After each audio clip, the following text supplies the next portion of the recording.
पाताल लोक पहुंचते ही शुक्राचार्य को पहली बार ये स्पष्ट दिखाई दिया कि देव और असुर के बीच का अंतर जन्म का नहीं बल्कि व्यवस्था का परिणाम है। असुर किसी नैतिक पतन के कारण नहीं हारते थे, वे हर बार इसलिए पराजित होते थे क्योंकि नियम उनके लिए बनाए ही नहीं गए थे। युद्ध भूमि में उनका पराक्रम देवताओं से कम नहीं था।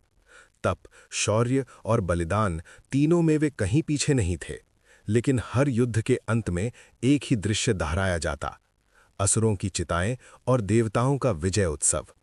कारण केवल एक था, अमृत।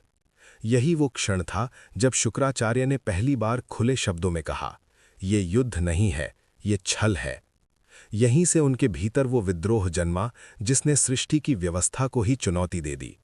उन्होंने निश्चय किया, यदि अमरत्व देवताओं की सबसे बड़ी शक्ति है तो असुरों के पास भी मृत्यु को पराजित करने का माध्यम होना चाहिए। यही विचार उन्हें उस विद्या की ओर ले गया जिसे स्वयं मृत्यु भी चुनौती मानती थी, संजीवनी विद्या। शुक्राचार्य जानते थे कि ये विद्या वेदों, शास्त्रों या यज्ञों से प्राप्त नहीं हो सकती। ये केवल उसी से मिल सकती थी जो स्वयं विनाश और पुनर्जन्म का स्वामी है, महादेव।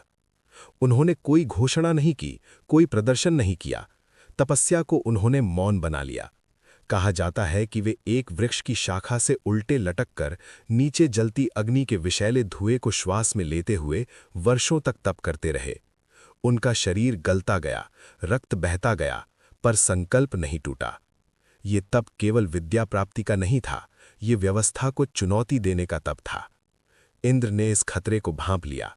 पहले उन्होंने प्रकृति को भेजा, आंधियां चलीं, वर्षा हुई, भूकंप आए। लेकिन जब कुछ भी सफल नहीं हुआ तो मोह को भेजा, अप्सराएं आईं। अंततः उन्होंने अपनी पुत्री जयंती को भेजा, जो केवल सौंदर्य में ही नहीं, बुद्धि और चातुर्य में भी प्रखर थी।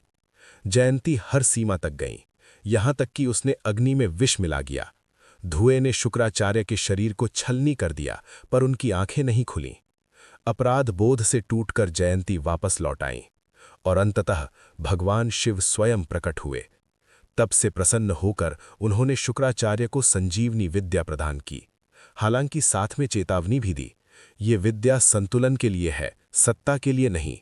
शुक्राचार्य ने वचन दिया, पर इतिहास साक्षी है, युद्ध में वचन अक्सर परिस्थितियों के नीचे दब जाया करते हैं। कहानी ने मन छू लिया तो लाइक जरूर करें और पौराणिक कथाओं के लिए सब्सक्राइब करें।